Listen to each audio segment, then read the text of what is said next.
సమంతకు తన voice dubbing ఇస్తూ famous అయిన సింగర్ చిన్మయి ఎప్పుడూ ఏదో ఒక ట్రోలింగ్కు గురవుతుంటుంది. ఫెమినిస్ట్ అనే ముద్రను వేసి ఆమె మీద విమర్శలు చేస్తుంటారు. ఆమె ఏదో ఒక కామెంట్ చేయడం, రిటర్న్లో నెటిజన్లు ఆమెను తిడుతూ రిప్లై ఇవ్వడం ఇవన్నీ కొత్తేం కాదు. ఎవరు ఎన్ని అన్నా ఈ ట్రోలింగ్ను ఆమె అంతగా పట్టించుకోదు. అయితే తాజాగా ఆమె పోస్ట్ చేసిన ఒక వీడియో మీద ఫేక్ ఫెమినిస్ట్ అంటూ కామెంట్స్ దర్శనమిస్తున్నాయి. కొన్నిసార్లు చిన్మయి షేర్ చేసే వీడియోల మీద మహిళల నుంచి మంచి స్పందన దక్కించుకుంటాయి.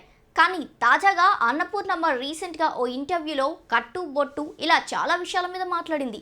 ఒకప్పుడు ఎలా ఉండేది, ఇప్పుడు ఎలా ఉంది, ఒకప్పుడు సినిమా సెట్లో ఎలా ఉండేవాళ్ళం, ఇప్పుడు ఎలా ఉండేవాళ్ళు అంటూ చెప్పుకొచ్చింది. ప్రతిసారి ఎదుటి వాళ్ళదే తప్పు ఉండకపోవచ్చు, మన తప్పు కూడా ఉండొచ్చు. అసలు అర్ధరాత్రి వరకు తిరగాల్సిన పనేంటి, అర్ధరాత్రి వరకు ఆడవాళ్ళు ఎందుకు తిరగాలి, అసలు ఆడవాళ్లకు ఆ స్వేచ్ఛ ఎందుకు అంటూ ఇలా తన అభిప్రాయాల్ని అన్నపూర్ణమ్మ చెప్పుకొచ్చింది. అయితే లేడీస్కి సపోర్ట్ చేస్తూ వీడియోస్ పోస్ట్ చేసే చిన్మయి అన్నపూర్ణమ్మ మాటలపై తనదైన స్టైల్లో కౌంటర్లు వేసింది.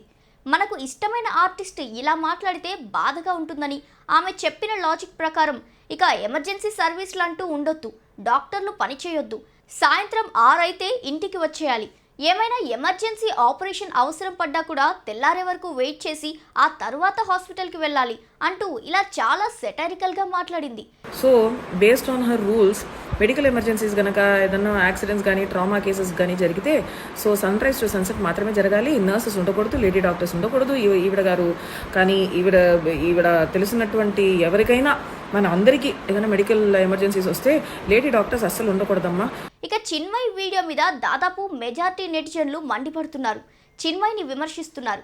ఆమె చెప్పిన దాన్ని ట్విస్ట్ చేసి ఎందుకు చెప్తున్నావు, ఆమె ఎమర్జెన్సీ సర్వీసుల గురించి మాట్లాడలేదు, అర్ధరాత్రి పూట రోడ్ల మీద తాగుతూ తిరుగుతూ పబ్బులంటూ ఎంజాయ్ చేసే బ్యాచ్ గురించి మాట్లాడింది, అర్ధరాత్రి వరకు ఏం పని అన్నట్టుగా చెప్పింది, ఫ్రీడమ్ను మిస్యూజ్ చేసుకుంటున్నారని చెప్పింది. కానీ నువ్వు మాత్రం ఇలా దాన్ని ట్విస్ట్ చేసి చెప్తున్నావు, ఓవర్ చేయకు, నీ మీదున్న గౌరవం పోయింది అంటూ ఇలా నెటిజన్లు పలు రకాల కామెంట్స్తో తిడుతున్నారు. అయితే కొంతమంది మాత్రం అన్నపూర్ణమ్మ మాట్లాడింది కూడా సబబు కాదని, ఒకప్పటి కాలం వేరు, ఇప్పుడున్న కాలం వేరని ఆమెను సపోర్ట్ చేస్తున్నారు.